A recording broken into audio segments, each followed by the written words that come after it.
Хүмүүс та бүхэндээ өнөөдрийн мэндийг хүргье.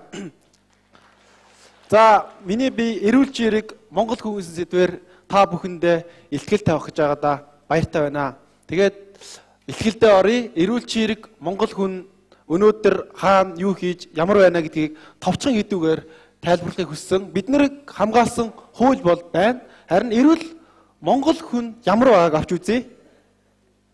За, эрүүл Монгол хүний үнэлгээ гэж 1988 онд хийсэн хамгийн сүүлийн судалгааг би олж харлаа.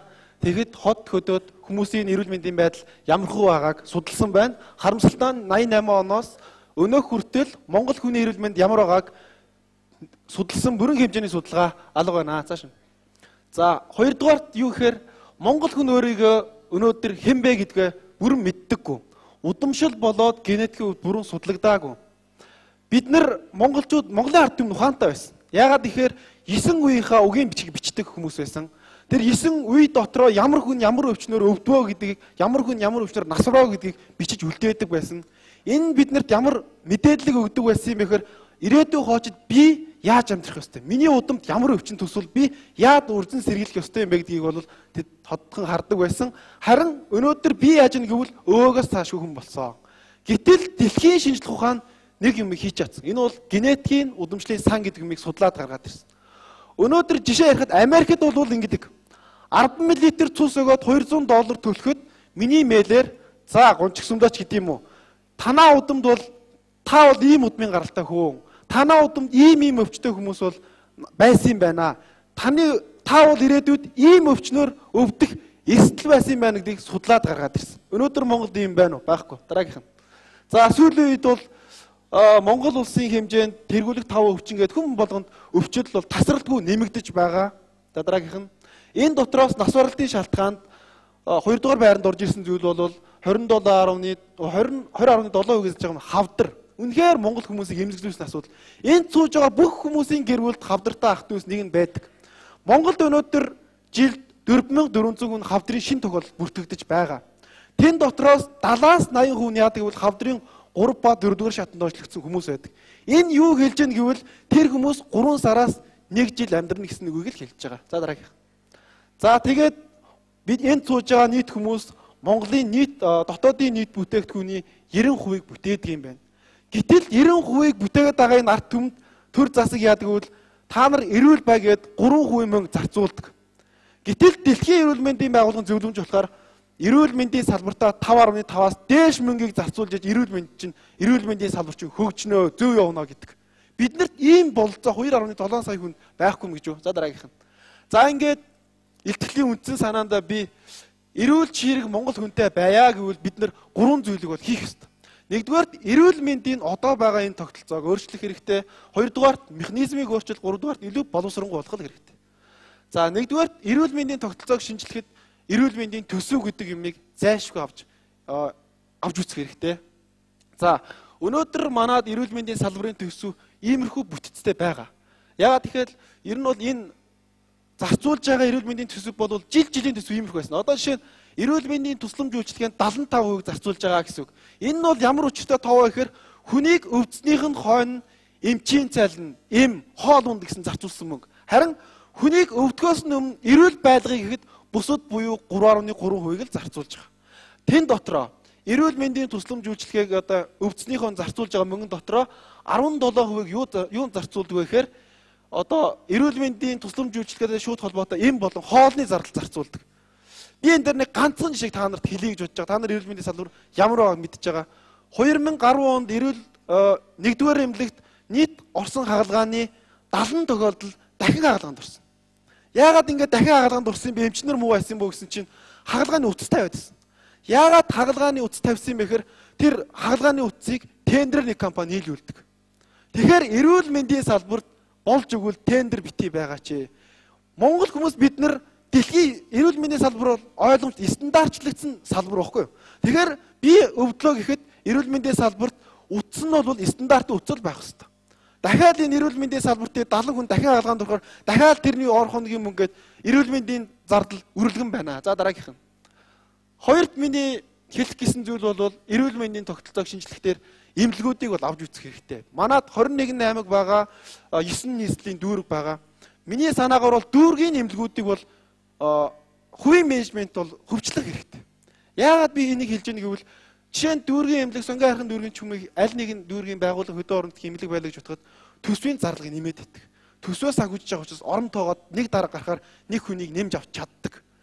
Ямар нэг юм эвдрэхэд зарлагын бадаанаар төсвөө нэмж болдог. Гэтэл манад энэ менежментийн хөгжилд орсон нэг эмнэлэг байдаг. Та бүхэн мэдэхгүй байж магадгүй. Энэ бол Баянзүрх дүүргийн эмнэлэг. Би Баянзүрх дүүргийн удирдлагуудтай уулзсан. Манай эмнэлэг улсаас нэг ч төгрөг авдаггүй хэрнээ ашигтай ажиллаж байгаа. Бид нар мэдээж ийм чанартай үйлчлэгээ үзүүлэхийн тулд эмчнэрийнхээ цалинг бол бусад дүүрэг аймгийн эмнэлгээс 10%-аар илүү байгаа 13 дахь сарын цалин олгосон гэж ярьж байгаа. Тэгэхээр бид нар төсвөөс бүх улс бол эмнэлгүүдийн ачааллыг багасгаснаар энэ дотроос юу үүсдэг вэ? Энэ дотроос өрсөлдөөн үүсдэг. Би энэ дэр нэг юм нэмж хэлмээр байна. Бид нар одоо ингэ дүүрэг дээр очиоор ингэ за чи сонгон хайрхны хүн Баянзүрх хүчгүй гэдэг те. Бид нар энийг хувийн менежментэд оруулснаар дүүрэг харгалзахгүйгээр үзүүлэх хэрэг биднэрт байх ёстой. Яагаад гэвэл Баянзүрх дүүргийн эмнэлэг үнэхээр чанартай юм бол Улаанбаатар хотын иргэд хамаагүй тэр Баянзүрх рүү явуул та. Тэн дотроос чанар бий болох байхгүй юу? Өрсөлдөөн бий болно. За бид нар төрийн бодлогоор их нийлхэс төрх халдвартын ч юм уу энэ нэмлэгүүд бол хөгжлөх ус бол байлгаж явах юм зүйтэй. За дараагийн. Эрүүл мэндийн тогтолцоог шинжилгээд хамгийн гол яригдж байгаа монголчуудын ярианы сэдв бол эрүүл мэндийн даатгал. Өнөөдөр эрүүл мэндийн даатгал ямар байдаг вэ гэхээр те нэг хүн жилд дунджаар сая 200 мянган төгрөгийг бол одоо авах хэрэгтэй гэдэг даатгалын хуулинд байдаг. Гэхдээ энд юу яж нэгвэл улиралд 30 мянган төгрөгийг нэг удаа үнэгүй тусламж үйлчилгээ авахд ашигланаа гэж заагаад өгсөн. Тэгэхээр юу гэд яаж нэгвэл 3 сар болоод би нэг очиж шинжилгээ өгөн л дээ. За энэ бол байж болно. Үлдсэн сая 80 мянган төгрөг яаж авах вэ гэдэг эрүүл мэндийн даатгалын тогтолцоо ирэх үүснэ гэж би бодохоор эмнэлэгт хэвчээж тэр эрхийг авах болчиход байгаа байхгүй. Тэгэхээр хүн болгоны эмнэлэгт хэвтгийг хичээдэг. Одоо ингээл дүүргийн энэ төсөөж байгаа хүмүүс нэг дүүргийн эмнэлэг дээр Баянзүрхийн эмнэлэг дээр ч юм уу очиод хэвтий гэдэг. Би яагаад энийг мэдэж байгааг 103 эмч учраас мэдж байгаа. Миний хүн намайг эмнэлэгт хэвтүүлээд өгөөч гэдэг. Эмнэлэгт нь аач тэр ор байдаг. Яагаад тэгэхээр тэрэнд эмнэлэгт хэвтэх сонирхол байгаа учраас судалгаач байдаг. Эмнэлэгт бол шаардлагагүй хүмүүс их хэвтэж байна гэсэн тооцоо судалгаа байдаг. За эрүүл мэнд энэ хуулинд юм байдаг. Эрүүл мэндийн тухай хуулинд эрүүл мэндийн тусламж үйлчилгээг тэгш хүртээмжтэй үзүүлнэ гэсэн заалт бүр товоос тод байгаа. Тэгэхээр би бодож байна өвсийн зүүн хангаас өмнө ч юм уу хөдөөний малчин иргэн 30 мянган төгрөгийн даатгалаа улиралд нэг авахын тулд сума багаасаа сум руу хэдэн төгрөг 10 мянган төгрөг. Өндөр хангаас умаас улаангомын төгрөг хэдэн 30 мянган төгрөг. Ирж очихын зардал хэдэн 80 мянган төгрөг. 80 мянган төгрөг төлөөд 30 мянган төгрөгийн үйлчилгээ авах ийм эрх зүйн орчин байх уу? Энийг бодолцох хэрэгтэй. Үнэхээр төр мөнгөгүй юм бол даатгалаас 120 мянган төгрөг гардаг юм бол нэг малчин нэг удаа очихдоо нэг удаа аймгийн төв орж жилд бол тэр 120 мянган төгрөгийн тусламж үйлчилгээ бүгдийг авдаг л байх хэрэгтэй. Хоёрт эрүүл мэндийн даатгалыг маш сайн хөгжсөн орнууд байна. Бэлээхэн жишээнүүд байна. Солонгос байж болж байна. Солонгос өнөөдөр яадаг гэр бүлийн даатгал гэдэг юм хамруул байдаг. Тэрэнд яаж нэг гэвэл гэр бүлийн гишүүд дотроос хин нэгэн даатгал төлөхөд тэр бүл эрүүл мэндийн тусламж үйлчилгээ бүрэн авах болцоо нь үүсдэг. Энэ нь ямар давуу талтай юм бэ гэхээр гэр бүл ажил хийж байгаа хүн даатгал төлд юм байна л. Тэгэхээр гэр бүл дотор нэг хүн ажил хийдэг зайлшгүй хүн байдгаа гэд. Энэ дотор бол маш олон зүйлийг ярьж болно. Гэтэ цаг байгаа учраас дараагийн юмроо оръё. За хоёрт энэ эрүүл чирэг Монгол хүнтэй байг гэвэл энэ механизм гэдэг юм өөрчлөх хэрэгтэй. Механизм гэдэг дотор юу байгааг би дэлгэрэнгүй тайлж өгье.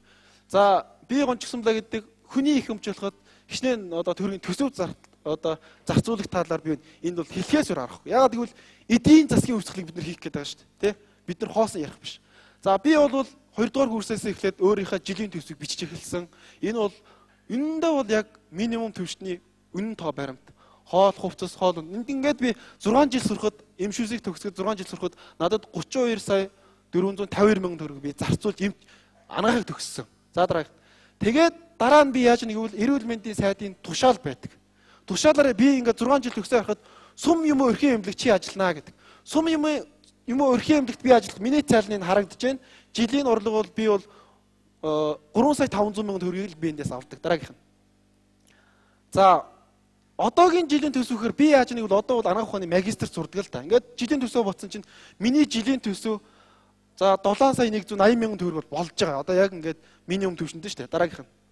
Тэгээд нийслэлийн төргөн төслийн эмч Гончгсамлагийн жилийн цалин яадаг вэ гэвэл би бол маш сайн илүү цаг ажиллах юм бол 450 мянган төгрөгийн цалинтай. Жилийн хугацаанд би 5 сая 400 мянган төгрөгийг бол энэ 103 гэдэг байгууллагаас олж байгаа. Энэ дээр би тэр 450 мянга гэдэг дээр нэг үг хэлье. Хэрвээ хүн сайн байвал, хүн маш сайн чадвартай байвал Монголын эрүүл мэндийн салбарт тэр 450 гэдэг тоог өсгөж болдгоо нэг юм зарчим байгаа. Тэр бүгдээр харж байна. Тэгээд би ингээд жилийн зүрэг бодлоо л да.